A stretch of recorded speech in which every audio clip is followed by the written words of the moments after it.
So one of the questions that I keep seeing coming up again and again is why can't we put solar on rooftops or over parking lots as canopies and things like that?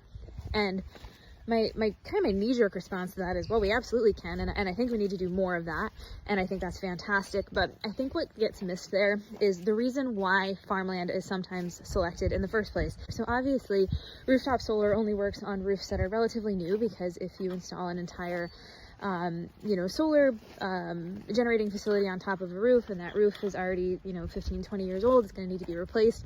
That increases your costs, and so that's problematic from a development point of view. The other piece is transmission. So solar needs to be built relatively close to where the power is going to be delivered and where there's transmission. And so that's one reason why I think farmland tends to be a little more attractive, is not necessarily just because of the open space.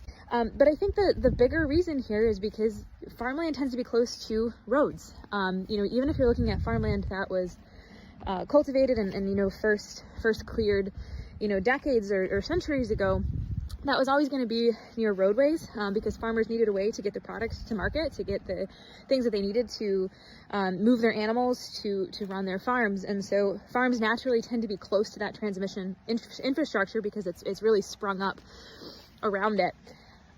So that's one reason I think why we're not seeing more on rooftops is it's more convenient in terms of transmission. We already have the transmission infrastructure to deliver this to people where they need it.